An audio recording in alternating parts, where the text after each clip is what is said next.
Going to the Sun Road, one of the most scenic drives in the United States. It winds through the high peaks of northern Montana, past glaciers and mountains, waterfalls and grizzly bears. First constructed in the 1920s, when access to the park was limited to pack mules and horses, the road now allows millions of visitors a year to experience the natural wonder and breathtaking views of Glacier National Park. Opening day is an event, the start of a new season, a signal for people to flock to the park from all over the world. Yet getting the road ready for visitors is an enormous and dangerous undertaking.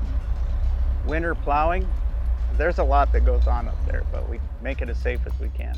While you're plowing inside an active avalanche chute, you have watchers that are watching up the slope. When they see something coming from the starting zones, they'll get on a radio and you try to back out as quick as you can while the avalanche comes through and fills in everything that you just plowed out. There have been operators buried up on the road prior to using USGS and forecasters.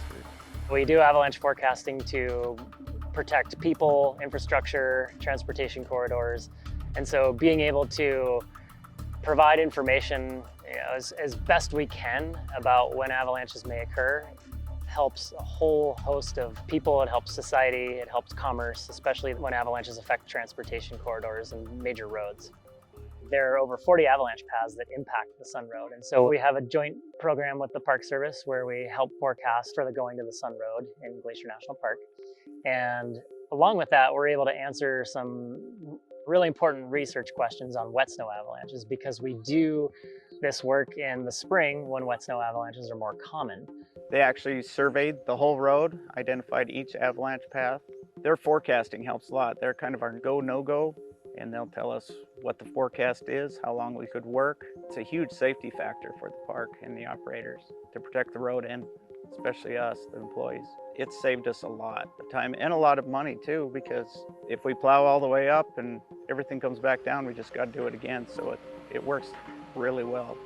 The science this partnership generates benefits more than just the Going to the Sun Road and Glacier National Park. USGS scientists have advanced avalanche forecasting, deepened our understanding of wet snow avalanches, and explored historic links between climate and avalanche frequency. This has improved avalanche safety across the Intermountain West and Alaska, protecting everything from roads and railroads to skiers and snowmobilers. When somebody has a serious accident or dies in an avalanche, it has tremendous effects on the social fabric of these small mountain communities. Avalanches are the natural hazard that kills more people than anything on National Forest System lands, which is why the Forest Service provides daily avalanche forecasts in this area as well as numerous other parts of the Mountain West. In some ways, we're used by almost everybody in the valley that goes outside in the wintertime so that they can pick the right terrain for the conditions. We have deadlines on a given morning to get our products out.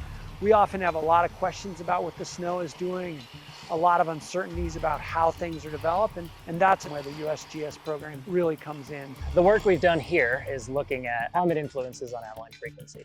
Avalanches depend on weather, but climate drives weather.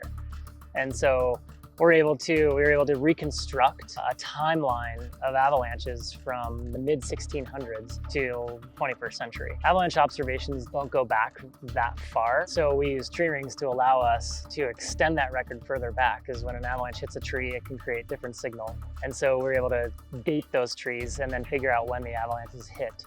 And from there, we were able to look at climate patterns and look at relationships between climate and avalanches.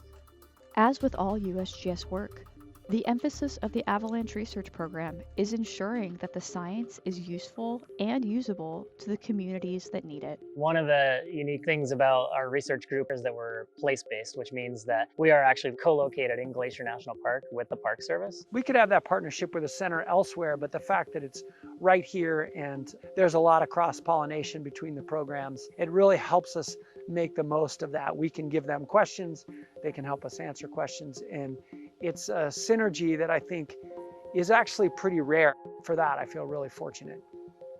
being able to answer these important science questions for the community that we live in, to see my kids growing up in this environment and providing information so that their generation can understand what has not only happened in the past, but what might happen in the future. And it's really cool to see. If we stay working with USGS and the avalanche forecaster and the program keeps going, I see a good future in keeping everything safe and no injuries on the road while we're opening. From me and the complete road crew, we want to thank them for everything they do to keep us safe.